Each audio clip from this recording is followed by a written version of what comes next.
अस्सलामुअलैकुम, मेरा नाम अब्दुल्ला है और आज हम कैम्ब्रिज ए लेवल मैथमेटिक्स की बुक प्योर मैथमेटिक्स 1 में से एक्सरसाइज नंबर 5C के रिमेनिंग क्वेश्चंस देखने जा रहे हैं, जो कि क्वेश्चन 9, 10, 11 हैं। इससे पहले हम क्वेश्चन 1 to 8 कर चुके हैं, तो आइए हम क्वेश्चन 9 शुरू करते हैं। तो हमें क्या कहा जा रहा है कि given that sine A is equals to 5/13 and cosine B is equals to -4/5 where A and B are in the same quadrant.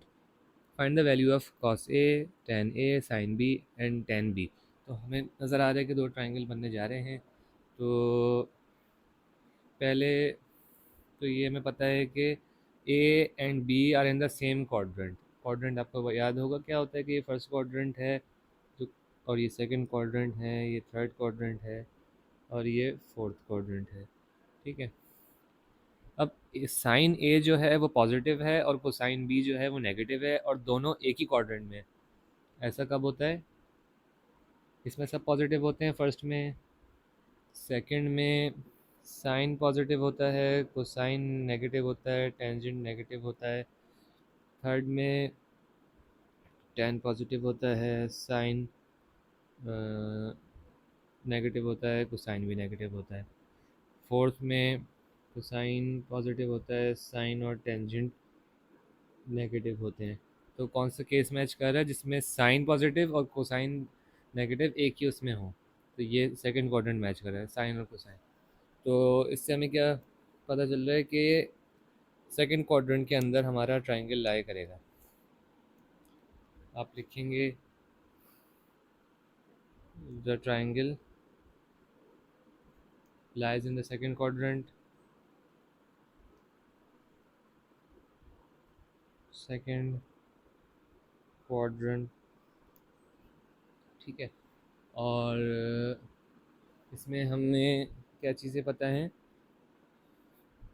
कि sine equals to perpendicular upon hypotenuse, which is in this case,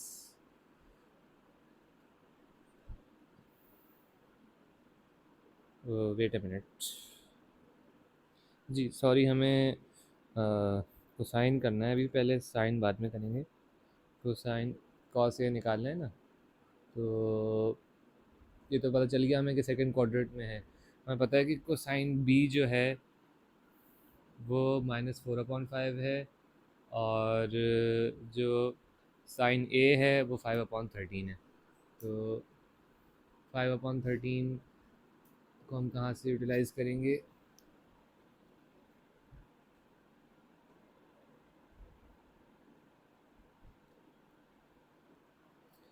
cos B है जो कि है -4/5, और sign ए है जो कि है 5/13। तो इसमें कर्ली ब्राउन हेयर और इसमें सम पीपल हैव, इसमें परपेंडिकुलर अपॉन हाइपोटेन्यूज है। तो अगर परपेंडिकुलर 5 है और हाइपोटेन्यूज 13 है, तो हमें इसका वो निकालना पड़ेगा, पाइथागोरस थ्योरम से बेस की वैल्यू निकालनी पड़ेगी। तो H square is equal to P square plus B square. H square हमें पता है जो कि है 13 square is equal to 5 square plus B square equals to 13 square minus 5 square, which becomes uh,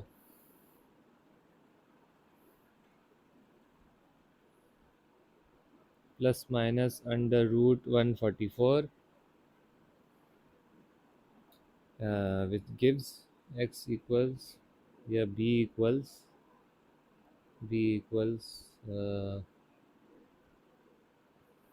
+-12।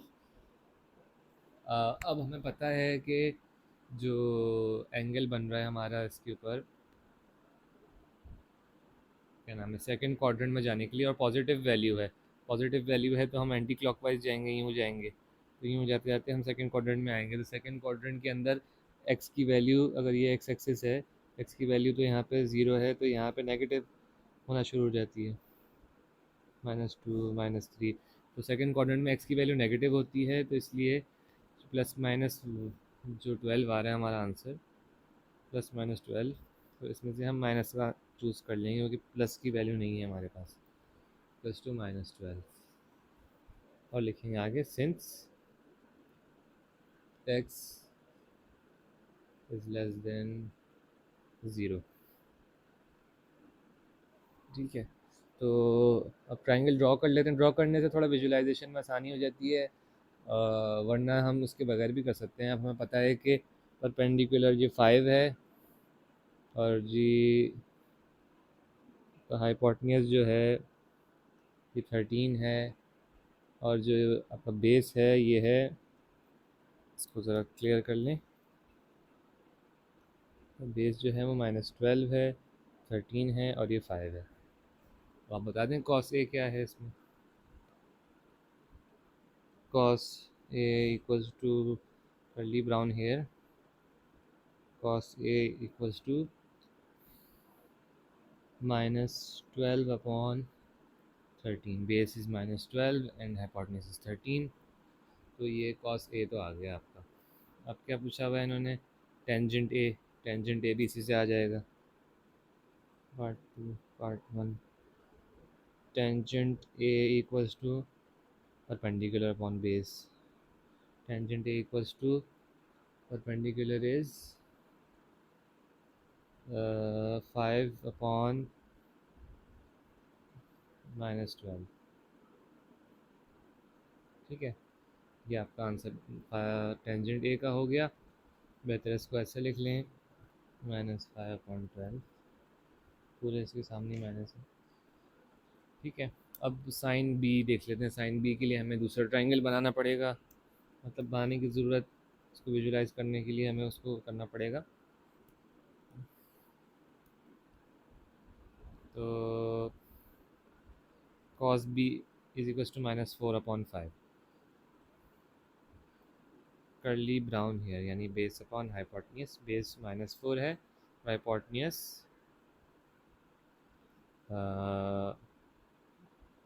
Hypotenuse base is -4 and hypotenuse is 5। तो आइए ज़रा Pythagoras theorem से निकाल लें। 5 square which is the hypotenuse is equals to perpendicular square which we don't know, plus b square which we know as -4। We will put the square here, uh, 5 square 25 हो गया, और p square वैसे का वैसा ही आ गया, और -4 का square जो है वो होता है 16, 4 4 16 होता है, माइनस माइनस कट गया, और फिर हम 25 16 को उधर ले जाएंगे दूसरी तरफ, तो पी स्क्वायर हो जाएगा 9, पी स्क्वायर 9 हो जाएगा। तो पी जो हो जाएगा वो ज़ाहिर है √9 होगा, √9 होता है 3, +-3। ठीक है, अब हमें ये पता है कि जो परपेंडिकुलर की वैल्यू है वो, ट्राइंगल बनना तो हमारे सेकंड क्वाड्रेंट में ही है क्योंकि यहीं पे साइन और कोसाइन पॉजिटिव होते हैं। तो हमें पता है कि परपेंडिकुलर की जो वैल्यू है वो वाई के साथ चलती है, यानी अगर पी की वैल्यू कुछ ये है, ये वाली वैल्यू है ना, तो ये वाई एक्सिस में ऊपर की तरफ है, 0 से ऊपर है, तो हमें पता है ये पॉजिटिव ही होगा, तो हम इसको +3 ही लेंगे, नेगेटिव वाला 3 इग्नोर कर देंगे। ठीक है, ट्राइंगल थोड़ा अजीब बन गया है। तो base is -4, perpendicular is 3 and hypotenuse is 5। So हमें क्या मालूम करना है, साइन बी मालूम करना है और टेन बी मालूम करना है। पहले साइन बी मालूम कर लेते हैं। साइन बी होता है perpendicular upon hypotenuse which is perpendicular upon hypotenuse which is 3/5।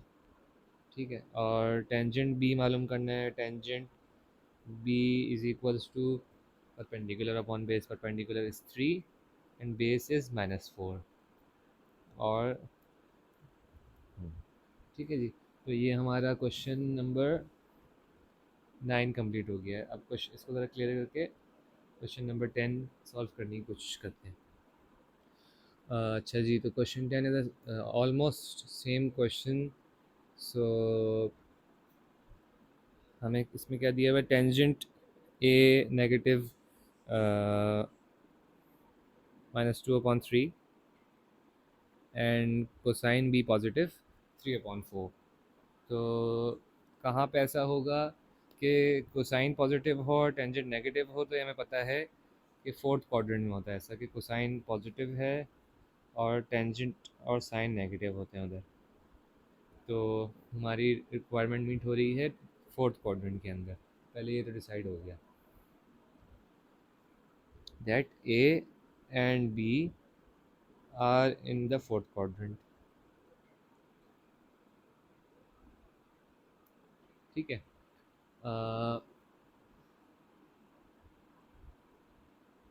अब डायग्राम बना लेते हैं टेंजेंट ए की। फॉर टेंजेंट ए,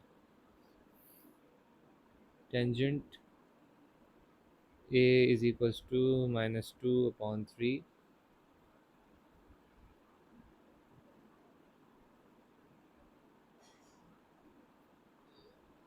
वो हमें पता है कि जो बनना है वो फोर्थ क्वाड्रेंट में बनना है, इस क्वाड्रेंट में बनना है। और जो आपका टेंजेंट में होता है टेल पेंटेड ब्लैक, यानी परपेंडिकुलर आपका -2 है और बेस आपका 3 है। तो हमें यहाँ पे नज़र आ रहा है कि ये यूँ घूम के जा रहा है, यूँ घूम के यहाँ कुछ बनेगा। और यहाँ पे इसको हमें जो परपेंडिकुलर नेगेटिव में वैल्यू आ रही है -2 की, वो वाई एक्सिस से नीचे जाती हुए नज़र आएगी। और हाइपोटेन्यूज हम इसका यूँ ड्रॉ कर लेते हैं अभी यहाँ पे। ठीक है। तो इसको हमें इस नज़र से देखना पड़ेगा कि इसका जो हाइपोटेन्यूज है या रेडियस है वो हमें नहीं मालूम। Base is -2 which is given to us in the question, -2 this r, and this is the base if you look at it from here। अभी तो अपसाइड डाउन नज़र आ रहा है, लेकिन ये बेस है, ये परपेंडिकुलर है और ये हाइपोटेन्यूज है। ठीक है। अब इसमें से r निकालने के लिए, जब हाइपोटेन्यूज की वैल्यू निकालने के लिए आप पाइथागोरस थ्योरम अप्लाई करें तो आ जाएगा r² equals to 3² plus -2² which gives r as ±√13।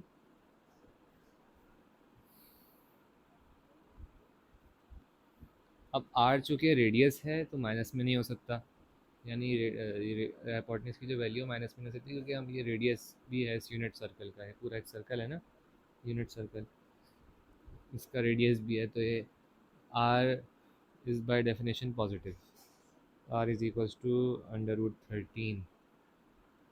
अब क्वेश्चन में हमसे क्या पूछा हुआ है, बाय डेफिनेशन पॉजिटिव यहाँ लिखना पड़ेगा। क्यों हमने इसको पॉजिटिव लिया, बाय डेफिनेशन पॉजिटिव, क्योंकि ये है ही रेडियस, रेडियस नेगेटिव में हो ही नहीं सकता। अब पूछ रहे हैं साइन ए बता दें भाई, साइन ए बता दें आप इनको। ये √13 आ रहा है, sine A is equals to perpendicular upon base, perpendicular is -2, perpendicular upon hypotenuse, sorry, perpendicular is -2 and hypotenuse अभी हमने कैलकुलेट किया है √13। So this gives sine A is -2 upon √13। अब इसी में आप कोसाइन ए भी निकाल लें, कर्ली ब्राउन हेयर, तो sine A is equals to curly brown hair, which gives base is 3 on hypotenuse √13। Let me check the answer. ठीक है जी, तो हमारा ये क्वेश्चन 10 के पार्ट ए बी हो गए, जो कि ए से हमने ड्रॉ किए थे। अब बी की डायग्राम हमें ड्रॉ करनी पड़ेगी, तो हम सबको जैसे कैसे रहने देते हैं, बस वैल्यूज़ चेंज होंगी। ये मिटा देते हैं, ये मिटा देते हैं, ये मिटा देते हैं, ये भी मिटा देते हैं। ये सब ए से रिलेटेड जो चीज़ें थी वो मिटा देंगे, ये वैल्यूज़ भी मिटा दी, हम चेंज कर देंगे। cos b is equals to 3/4, which means that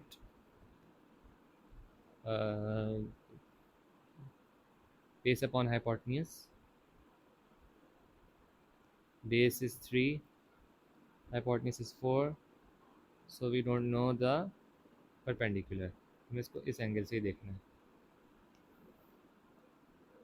तो इसका परपेंडिकुलर निकाल लें. 4 square is equals to p square plus 3 square. 16 equals to p square plus 9. P square is equals to 16 minus 9, which gives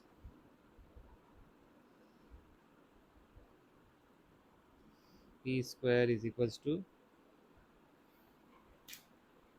uh,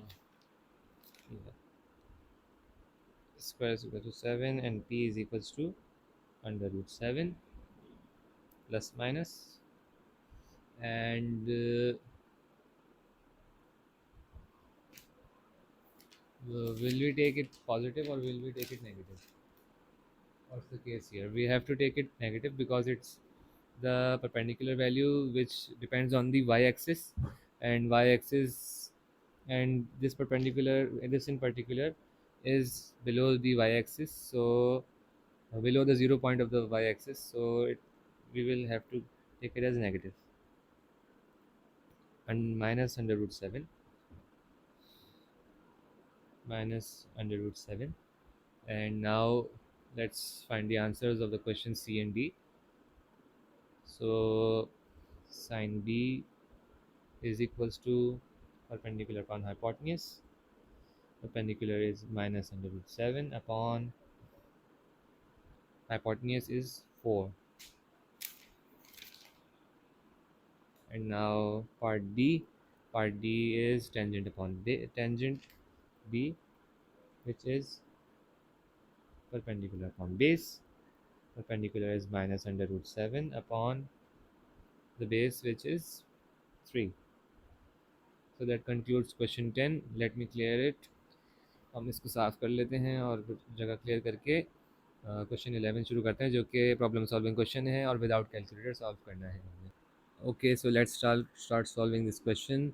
सो सबसे पहले हमने एक order बना लेते हैं कि पहले क्या फाइंड करना है. पहले जो मैं चूज़ कर रहा हूँ, बहुत सारे तरीके हो सकते हैं इसको सॉल्व करने के, लेकिन जो मैं चूज़ कर रहा हूँ वो होगा कि पहले मैं ये इरेज हो गया. पहले मैं ये फाइंड करूँगा, फिर मैं ये फाइंड करूँगा, फिर मैं ये फाइंड करूँगा, फिर ये मैंने जिस ऑर्डर में सॉल्व किया वो ऑर्डर ये है. ठीक है, तो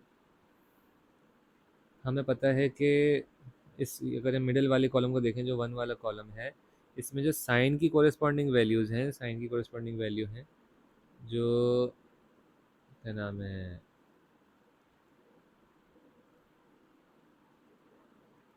पॉजिटिव में है वैल्यू इसकी, तो ये वाली ये मिडिल कॉलम है. और जो 1/cos थीटा है उसकी वैल्यू उसमें नेगेटिव है, तो cos थीटा की भी नेगेटिव होगी. साइन थीटा की पॉजिटिव है, पॉजिटिव, और cos थीटा की होगी नेगेटिव, क्योंकि अंडर रूट 1/cos थीटा की भी नेगेटिव है. तो हमें ये पता चल रहा है कि ये कहाँ पे ऐसा होता है कि जहाँ साइन पॉजिटिव हो, कोसाइन नेगेटिव हो, ये होता है सेकंड क्वाड्रेंट में. ये आप लोगों को पता ही होगा, याद भी हो गया होगा अब तक. So if both are true then this is in the second quadrant. And now using the diagram हम समझा सकते हैं. अगर सेकंड क्वाड्रेंट में बन रहा है तो इसके अंदर पहले हमें वैल्यूज़ भी दी गई हैं. इसको अगर हम देख लें, साइन की जो वैल्यूज़ हैं वो क्या दी गई है हमें, 1/√2, which means perpendicular is equals to 1 and the hypotenuse is equals to √2. So we need to find the base, for which we need to apply the Pythagoras theorem. B square is equals to, I'll fast forward, आप लोग पूरे steps कीजिएगा. √2 square minus 1 square B equals to ±1, but हमें पता है कि second quadrant में लाई करेगा। सेकंड क्वाड्रेंट का सवाल है, तो यानी इस तरफ लाई करेगा।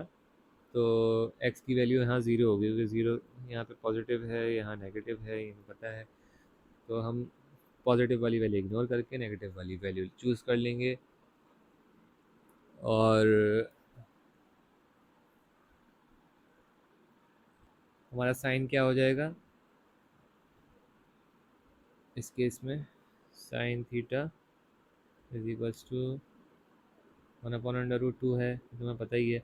अगर हम एग्जैक्ट वैल्यूज़ वाला ट्राइंगल याद करें, जो कि हमें जैसे ट्राइंगल 2 है, ट्राइंगल 1 जो था वो एग्जैक्ट वैल्यूज़ वाला ट्राइंगल था। इस बुक के एग्जांपल से देख लें कि ये देखें, जो आपका 1/√2 की वैल्यू है साइन की, वो कोरिस्पॉन्ड कर रही है 45 डिग्री से। तो ये आपको याद होगा, ट्राइंगल हमने क्वेश्चन एक्सरसाइज 5 में, शायद 5A में बनाया था या किसी और में बनाया था। तो हम इसको दोबारा देख लेते हैं, यहाँ ड्रॉ कर लेते हैं। एग्जैक्ट वैल्यूज़ वाला ट्राइंगल जो था, बुक में भी आप जाके देख सकते हैं, पिछली एक्सरसाइज में भी जाके देख सकते हैं। ये जो वैल्यूज़ थी वो 45 डिग्री यहाँ, और √2 as the hypotenuse, 1 as the base and 1 as the perpendicular. तो जो बेसिक एक्यूट एंगल इसका है, बेसिक एक्यूट एंगल जो है वो क्या है, 45 डिग्री बन रहा है। और हम सेकंड क्वाड्रेंट में लाई कर रहे हैं। ये ट्रायंगल जो है ये सेकंड क्वाड्रेंट में लाई कर रहे हैं, हमें पता है, क्योंकि साइन सेकंड क्वाड्रेंट में पॉजिटिव है और कोसाइन सेकंड क्वाड्रेंट में नेगेटिव है, तो हमारी वैल्यूज़ मीट ही सेकंड क्वाड्रेंट में कर रही हैं। तो सेकंड क्वाड्रेंट तक कितना बनता है, यहाँ 90 डिग्री और यहाँ 180 डिग्री होता है। तो जो अक्यूट एंगल अगर हम माइनस कर दें इसमें से, तो मेन एंगल आ जाएगा आपका। मेन एंगल हमें नहीं पता ना, ये कॉलम की जो हेडिंग हम मालूम करें, मेन कॉलम की हेडिंग का जो थीटा है, थीटा एंगल है, वो मालूम करने के लिए कर रहे हैं। तो 180 में से जो माइनर एंगल है एक्यूट एंगल 45 डिग्री का, वो माइनस कर देंगे, तो आंसर आ जाएगा 135 डिग्री। तो ये है हमारा आंसर पहले पार्ट का। इसके यहाँ लिख देंगे 135 डिग्री। अब आ जाते हैं सेकंड उसकी तरफ। अच्छा जी, तो हमें पता है कि टेंजेंट 45 भी 1 होगा, क्योंकि 10 अगर हम उसकी जगह डालते हैं तो tail painted black is 1/1 which gives us 1। लेकिन जो टेंजेंट 135 है वो -1 होगा, क्योंकि अगर हम इसके ऊपर देखें, अगर हम इसको यहाँ फिट करें, तो जो x की वैल्यू है वो यहाँ पे -1 हो जाएगी, क्योंकि ये x की इस साइड पे है। तो जो टेंजेंट 135 के साथ वैल्यू है वो है -1। इसका भी लिंक कैसे बन रहा है ये मैं आपको समझाऊंगा। तो हाँ, इसका लिंक ऐसे बन रहा है ना, कि अगर ये 135 डिग्री है और ये -1 यहाँ पहले ही लिखा हुआ है, तो अगर tangent 135 is equals to 1 and क्या नाम है, या तो टेंजेंट 135 इक्वल्स टू -1 है, तो हमें ये पता चल गया कि यहाँ टेंजेंट आएगा। टेंजेंट की वैल्यू से सॉल्व हुआ था ये। टेंजेंट की वैल्यू 135 की कोरिस्पॉन्डिंग निकाली गई, तो वो -1 है। तो ये हो गया। अब हम देख लेते हैं अपना 3, 4, 5 जो हमारा रह गया। उसके लिए हमें 210 एंगल वाले कॉलम को देखेंगे। उसमें हमें पता है कि जो साइन है, साइन 210 डिग्री, साइन का रो ये रही, कॉलम ये रहा, जो है इसका आंसर जो है वो है -1/2। इसका मतलब है कि डायग्राम के ऊपर दोबारा नई डायग्राम यहाँ ड्रॉ कर लेते हैं। एक डायग्राम के ऊपर अगर 210 का एंगल बनना है पॉजिटिवली, तो ये एंटी क्लॉकवाइज जाएगा और कुछ इस जगह पे ये एंगल ड्रॉ हो जाएगा। Theta is equals to 210 degree. So if the perpendicular is, some people have, so perpendicular is -1 and the base is and the hypotenuse is 2। तो हमें पता है कि अगर हम यूँ देखें, परपेंडिकुलर -1 है, तो हमें पता है कि वाई एक्सिस माइनस में जा रही है यहाँ पे। परपेंडिकुलर एंगल तो यूँ है, तो ये वाई -1 यहाँ होगा, और जो बेस है वो हमें मालूम नहीं है, और जो हाइपोटेन्यूज है वो तो 2 बन रहा है, ये हमें पता है। पाइथागोरस थ्योरम से निकाल लें बेस की वैल्यू, बेस की वैल्यू क्या है, बेस की वैल्यू भी बल्कि हमें टेबल से पता चल रही है, देखें ये 1 upon tangent 210 is equals to perpendicular upon base is equals to 1 upon under root 3। Under root 3 की वैल्यू उन्होंने बेस की दी हुई है हमें पहले, तो हम यहाँ पे वैसे की वैसे ही पुट कर देंगे, ये बेस है। इसको मैं यूँ देख रहा हूँ, आप लोग भी इसको यूँ देखिएगा, ठीक है। अब चूँकि जो बेसिक एंगल बन रहा है वो 180 यहाँ है और 210 डिग्री यहाँ तक बना है, तो जो बीच का एंगल बन रहा है एक्स एक्सिस के साथ, जो बेसिक एंगल बन रहा है वो बन रहा है 30 डिग्री बेसिक एंगल, ठीक है।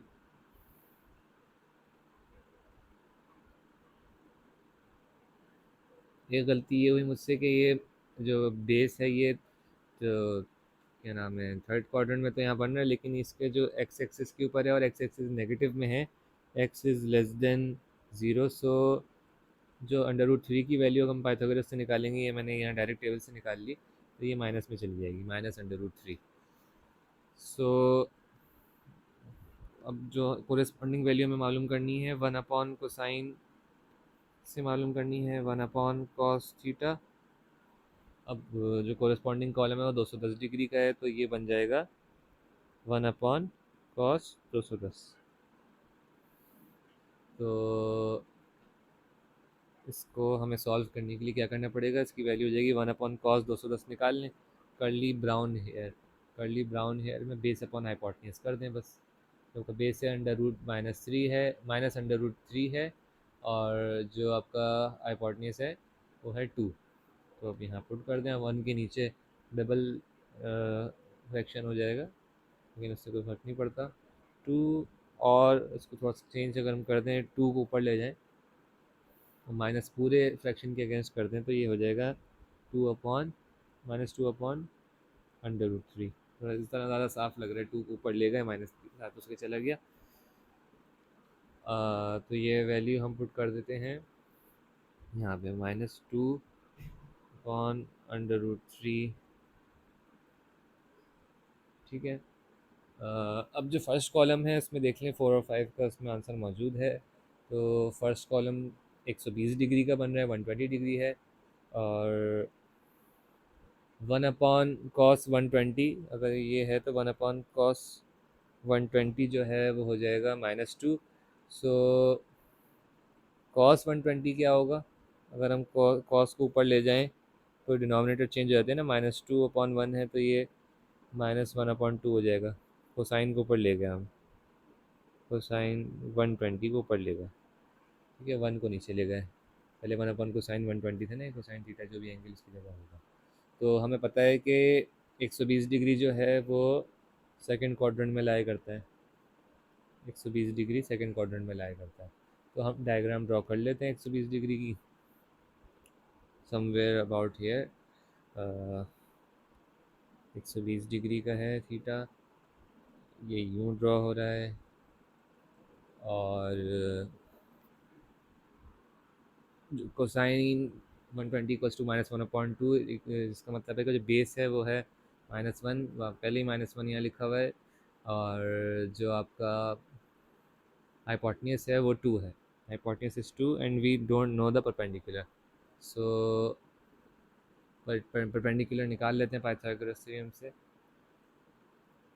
Perpendicular equals to hypotenuse minus base, perpendicular is equals to, आप वैल्यूज़ डाल दीजिएगा इसमें सारी, मैंने कैलकुलेट कर लिया है, +/अंडर रूट 3। सो लेकिन हमें पता है कि जो y है वो 0 से बड़ा है, यानी y एक्सिस में 0 से ऊपर ही बात जा रही है, नीचे नहीं है, जो भी सेकंड क्वाड्रेंट तो 0 से ऊपर ही है ना। तो as we know that y is greater than 0,